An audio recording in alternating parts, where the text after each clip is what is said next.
In Macau, Zai Meng hacks into the police system to mess with their surveillance footage. An officer notices some static on his screen, but it disappears quickly, so he thinks it's nothing. Suddenly an alarm goes off, alerting the police that an important bank has been broken into. They immediately send out their best team and activate an AI surveillance system called Spice. The computer checks every camera in the city and finds the car with the thieves, whose hands are strangely empty. Multiple police vehicles rush to that location, however they find the street empty. The officers in the station can still see the robber's car on the screen, and they finally realize that their computers have been hacked with fake footage, which means the thieves have already escaped. The next day the police discover that only one vault was robbed. It belongs to a wealthy businessman who kept a notebook with half of the password to his crypto account, valued at $500 million.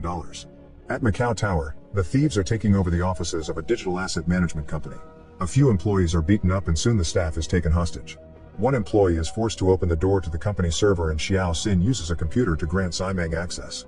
While they download the file with the other half of the encrypted password, they notice that this company works with many important clients, including the CEO of the most important crypto asset in the country. His account has military-grade protection and is valued at 10 billion. Zai Meng asks Xiao Xin to copy that information too, ignoring gang leader Long Sheng when he tells them not to waste time. At that moment the police arrive and the thieves rush to the elevator. Long Sheng is at a cafe in the lobby so he can walk away without suspicion, although he accidentally walks in front of a barista while she's taking a picture. When the gang comes out of the elevator they're seen by the cops, so a chase ensues. The criminals bring down several civilians as they try to find an exit, but eventually they find the way blocked and the officers catch up to them. The teams start fighting each other with impressive skill, and in the struggle, the thieves manage to grab Captain Yao Lei hostage. The other officers can't open fire, so they have to watch the criminals escape into the elevator with their captain. Outside, Long Sheng tells his driver to go even though the gang isn't back yet. When the elevator reaches the higher floors, Yao Lei starts fighting the thieves again, but he's just one man against four and they defeat him by handcuffing him to the railing. The thieves get off on the observation deck and Yao Lei quickly unlocks his handcuffs to go after them. However, the gang has brought parachutes, so they just jump off the tower to escape. On their way out they push a woman who hangs on the edge at the last second, and Yao Lei has to help her. Since the elevators are hacked, Yao Lei leaves the tower by tackling a bungee jumper, and he lands safely on an emergency inflatable mattress. Another team of cops is waiting for the thieves when they land on a hotel's roof and another fight begins. The criminals easily bring the officers down and use hidden tools and their masks to jump off the roof. They quickly change their clothes while Zai Meng keeps on deleting all footage from security cameras so Spice can't follow them. Soon the police's surveillance system is shut down completely and Yao Lei starts searching the hotel on foot. They turn on their body cameras so they can capture every person who walks by, hoping the face recognition software will catch them. Long Sheng also makes it to the hotel in disguise and causes a bunch of distractions to keep the manager's attention away from his gang. The thieves sneak around the different rooms by constantly changing disguises that allow them to pass off as tourists or employees. Yao Lei sees Xiao Xin and recognizes the earring from the elevator fight, so he chases after him, but Xiao Xin hides by pretending to be one of the many clients in the cafeteria. Suddenly the camera detects that one of the faces passing by isn't in the system, so the cops go after the guy. Long Sheng bumps into an officer on purpose to smudge his camera lens. Xiao Xin uses the chance to move too and the officer team splits to go after both men. However, Xiao Xin dresses as a woman and his partner becomes an old man, allowing them to escape. In the lobby there's a special light event and the rest of the thieves mingle in the crowd by pretending to be security. When the cops arrive, the criminals jump into the decorations pit and escape by sneaking under the platform. Later in the police station, the businessman starts yelling and breaking things because his account has been emptied. The team discusses how to proceed and Inspector Zumai says they should bring back her retired boss.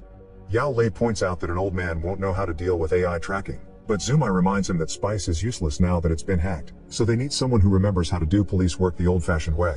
Officers Jin Xiao and Qiu Guo are sent to recruit the legendary Agent Wang, whose file is filled with amazing feats. He's a special ops champion, police hand-to-hand champion, and proficient in multiple areas like firearms and intelligence gathering. His only mistake in his career was accidentally getting his partner killed. When the duo arrives at a quiet neighborhood, they're shocked to see Wang simply walking dogs. Qiu Guo follows Wang to a cafe and pretends she's just a student. However, Wang sits at her table and reveals he's seen her and Jin Xiao following him all day. He even knows her name. It turns out Qiu Guo is his dead best friend's daughter and they haven't seen each other since she was a kid. Wang congratulates her for inheriting her father's badge number and proceeds to list all the things the duo did wrong while following him. He's also stolen Jin Xiao's badge without him noticing. Moments later Wang is at the station looking at all the footage the cops gathered with their body cams and whatever the hotel could find before they got hacked. After watching it for just a few minutes, Wang easily finds all the thieves because they looked at the cameras to check if they were still on. At the gang's hideout, Long Sheng starts beating Zai Meng up for the wasted time since it almost got them caught. When Xiao Xin tries to defend him, Long Sheng hits him as well, furious because he's been caught on camera after years of living in the shadows. A fight ensues and Longsheng pulls out a knife, so all the thieves have to work together to calm Longsheng down. After putting together all the screenshots they could find of the thieves, Wong notices a man in a long coat who also appears a lot in the footage. The police receive the picture that the barista took and conclude that this man was also part of the gang. Wong remembers a wanted former agent known as the Shadow who served an elite assassination squad during the war.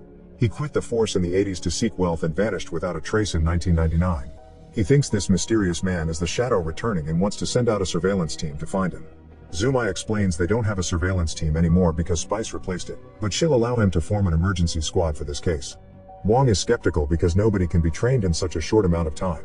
Later in the gym, Chu Guo is trying to train but the other cops keep mocking her for being too small for a cop. Chu Guo tries to ignore them but ends up snapping and fighting them, easily bringing down an officer in front of his men. Wong sees all this and congratulates her in private, saying this has earned her their respect.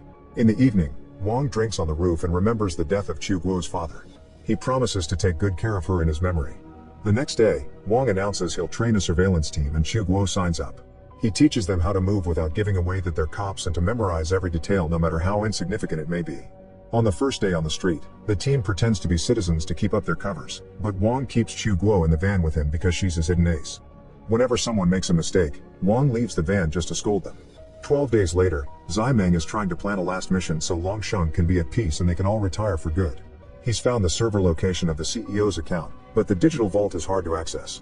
A flashback reveals that all the thieves are orphans whom Longsheng would often visit to bring them money. In return, the boys helped Longsheng hide when the police were after him in 1999, and they've been together since.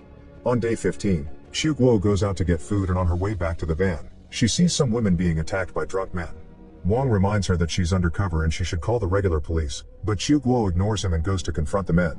A fight ensues and she manages to land a few hits, but there are too many men to fight them alone. At that moment Wong shows up and easily defeats all the guys in seconds while the victims run away. Afterward in the van, Wong scolds Chu Guo for almost ruining the mission. She doesn't think they're doing real work, so Wong tells her what happened to her father. They were undercover for 8 months, and a young Wong was tired of doing nothing. When he saw some criminals trying to kidnap a child, he decided to intervene and the gang almost killed him. Chu Guo's father tried to help him, so the kidnappers shot him down before running away. In tears, Wong tells Chu Guo that a police officer must always stay rational. Moments later, Wong thinks he sees Longsheng at the local market and alerts everyone. The team moves to surround the market while Wong asks Chu Guo to follow their target up close since she's the only officer whom Longsheng hasn't seen. When Longsheng almost sees 2 of the cops, they kiss to keep their faces hidden. Chu Guo pretends she's looking for something on the ground and sees Longsheng's reflection, confirming his identity. Wong keeps everyone from moving the camera or turning around, so Longsheng leaves without suspicion. Afterward the team follows him from the shadows and discovers which building he's getting into. Chu Guo decides to go inside as well and Longsheng recognizes her from the market, so he gets his knife ready. At the same time, Wong is double-checking the footage and notices that Longsheng looked at Chu Guo twice. Realizing he'll recognize her, he rushes into the building too and pretends to be her dad, scolding her while removing her earpiece. Wong chats casually with Longsheng and offers him an apple, allowing him to get a good clean shot of his face with the camera hidden in the fruit. That piece of apple is dropped in the elevator before the duo gets off. Longsheng continues to watch them, so Wong picks the lock in a random apartment and they go inside. The lady living inside freaks out and Wong has to grab her to keep her silent.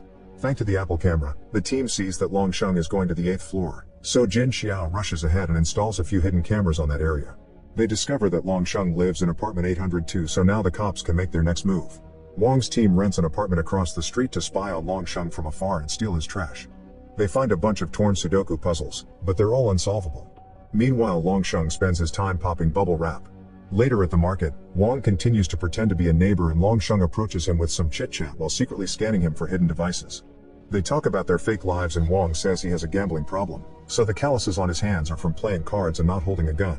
He invites Longsheng to dinner and to everyone's shock he accepts. In the evening, Wong and Chu Guo pay the lady to use her apartment. When Longsheng arrives, he scans every corner for hidden devices. During dinner, he puts his phone on the table and Chu Guo does the same so she can steal his information. Longsheng keeps asking them questions to check that their stories match, and since Wong knows details about Chu Guo's real childhood, she realizes he's always been protecting her from afar. After Longsheng leaves, he asks Zimeng to check on Wong's and Chu Guo's backgrounds. It turns out Zimeng has had cameras on the apartment all along. The police know they're being hacked, so they've made fake profiles for the duo. Minutes later someone knocks on the door and Wong opens it to find Zimeng's twin brother Zai Wang. A fight ensues and Wong manages to disarm him, But Zai Wang has a second gun and opens fire. Wang hides until it's over and comes out again to continue the fight all over the apartment, destroying the furniture. Zai Meng sees the fight on the screens but isn't worried since this was always his plan. During dinner, he hacked into Chu Guo's phone and now has access to the camera inside the police station. The team across the street doesn't see the fight because Zai Meng is feeding them fake footage again. When they start getting suspicious, Chu Guo enters the place while they can still see her on the screen, so they run out to investigate. Zai Meng informs his brother that the cops are coming, so Zai Wang opens fire to force Wang to hide. Then he jumps over the balcony and window using special cables to escape. The next day, the surveillance team returns to the street while other cops search Longsheng's apartment. There's a cabinet full of bubble wrap and Wang realizes it's connected to the Sudoku puzzles to make a code. Suddenly the van is hit by a truck, which sends it rolling into the police building. The truck breaks in two and after hitting the van again to knock everyone out, a group of mercenaries comes out to attack. Several cops are killed and bombs blow up the police cars. Zumai realizes this is a distraction and tells the surveillance team to stay on the street to find Longsheng. Chu Guo wakes up and pulls Wang out of the car before grabbing a gun to join the fight, shooting down a bunch of mercenaries with great aim. Soon Wang wakes up too and works together with Chu Guo to bring the last men in the room down. Then Wang explains that the Sudoku puzzles represented Braille, which Longsheng decoded by using bubble wrap. He tells Chu Guo to contact the intelligence team so they can work on decoding the message too. The rest of the mercenaries are advancing through the station and blowing up several rooms.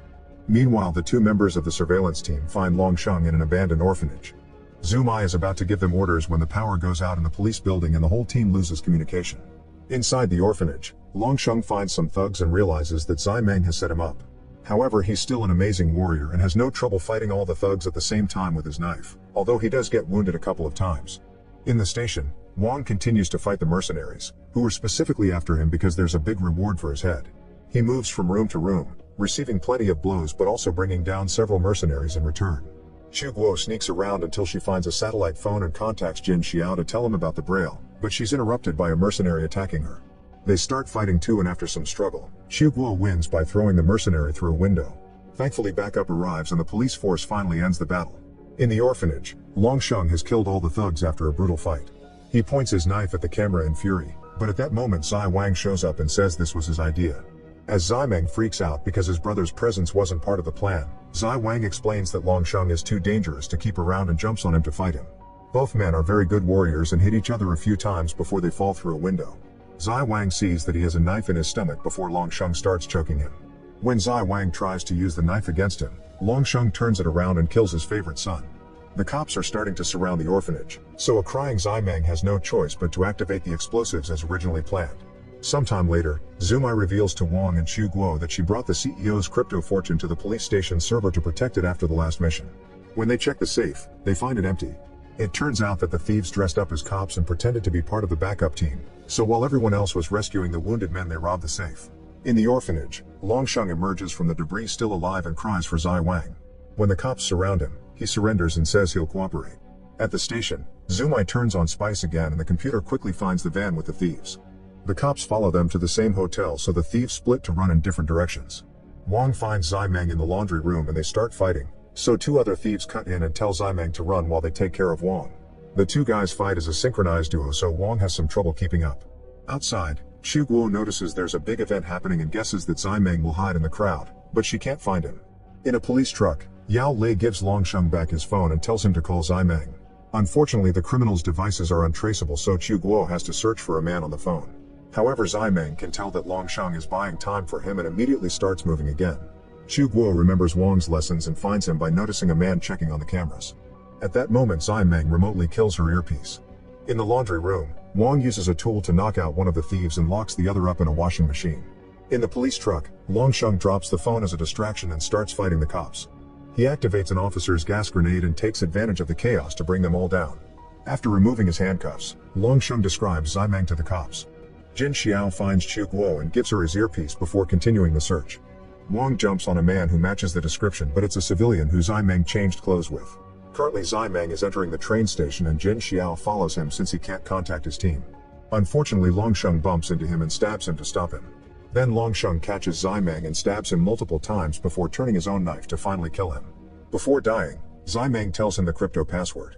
While the police arrest the duo in the laundry room, Chu Guo finds Jin Xiao, but he dies as well.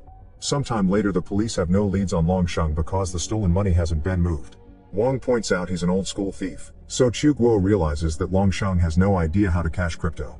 The duo goes back to do surveillance, and while Wang is out getting food, Chu Guo notices the businessman going to a hotel. She follows him and learns that Long Sheng asked for money in exchange for the password. They're supposed to meet in a tea house in the afternoon. Instead of waiting for her team, Chu Guo goes to the tea house alone, and Long Sheng immediately recognizes her. She keeps him talking to buy time, and the police surround the building. Long Sheng hears them and quickly knocks Chu Guo out before trying to leave through the back door, but Wang has already blocked it. Wang confronts Long Sheng, who starts killing people with his knife. The clients panic as both men start to fight, and Wang gets stabbed a few times. Wang throws a boiling pot at him to slow him down, and they continue to fight all over the room, using random tea house tools and destroying the furniture. They fall into the small storage area, and now they have to move on their knees. After Long Sheng stabs his opponent again, Wang kicks him back and makes the boxes drop on his head. As Chu Guo wakes up, the men fall through the breaking floor and land back in the main room. Long Sheng is about to kill Wang, but Chu Guo hits him from behind, so he attacks her instead. Wang rushes to help her, and in the struggle, his neck is slashed. Chu Guo tackles Long Sheng to stop him, and he uses the chance to run away while she checks on Wang's wound. Thankfully, it's not deep enough to kill him. Then Chu Guo goes looking for Long Sheng. By remembering the small details, she manages to find him and sends the location to the team. Working together, they manage to block all the streets and surround Long Sheng, who jumps on Chu Guo again. However, he's so weak after the fight that she easily overpowers him. Now he's arrested for good, and everyone celebrates their victory. Meanwhile, it's revealed that Zai Meng and Zai Wang had a third twin who was adopted by foreign parents as a child. After hearing the password on the station security camera, he unlocks the crypto account and uses the money to put a bounty on Wang, Chu Guo, and Long Sheng. Make sure to subscribe and turn on notifications so you can watch more videos like this. Thanks for watching.